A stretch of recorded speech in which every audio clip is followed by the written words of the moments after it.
ఆ మీటింగ్లో బయటికి రాలే, ఏ స్టేట్మెంట్ కూడా బయటికి రాలే. కానీ ఈ మీటింగ్లో మోడీ గారు చాలా సీరియస్ అయ్యిర్రు అనేటువంటి వార్తలు మాత్రం బయటకు వచ్చినాయి. ఏమని సీరియస్ అయ్యిర్రు?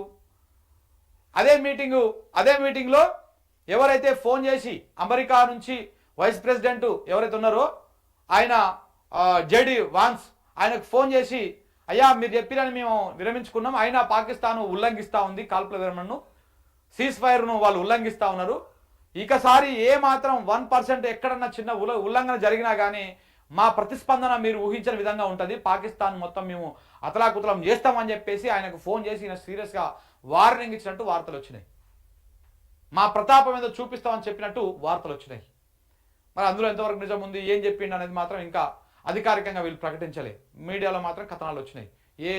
ఏ బీజేపీ వాళ్ళు కానీ వీళ్ళు కానీ ఎవరు కానీ ఇట్లా అమెరికాకు ఫోన్ చేసి మాట్లాడి వార్నింగ్ ఇచ్చినటువంటి అంశాన్ని మాత్రం బెట్టగా ఎక్కడ బయట అధికారికంగా చెప్పలే, కానీ మీడియాలో మాత్రం కథనాలు వచ్చినాయి. దాంతోపాటు త్రివిధ దళాలకు కూడా సీరియస్గా ఆదేశాలు జారీ చేసిండంట మోడీ గారు.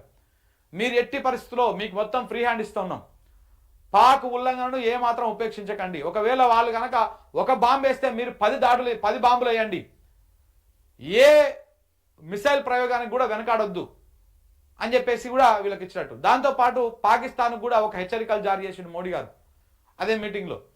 పీఓకేను అప్పచెప్పడము, ఉగ్రవాదాన్ని అంతజేయడం తప్ప ఇంకొక సమస్య లేదు, దానికి ఇంకొక ఆల్టర్నేట్ మాటనే లేదు. యుద్ధం ఎప్పుడు ముగుస్తుంది అంటే మీరు మాకు పీఓకేను అప్పచెప్పినప్పుడు మాత్రమే యుద్ధం ముగుస్తుంది. మా మధ్య ఎవరైనా మధ్యవర్తం వహించాల్సినటువంటి అవసరం లేదు, మేము ఎవరి మధ్యవర్తిత్వాన్ని కూడా మేము ఎంకరేజ్ చేయము, దాన్ని మేము తీసుకోమని చెప్పేసి కూడా చెప్పడం జరిగింది. సో ఇవన్నీ నిన్న మీడియాలో కథనాలు వచ్చినాయి.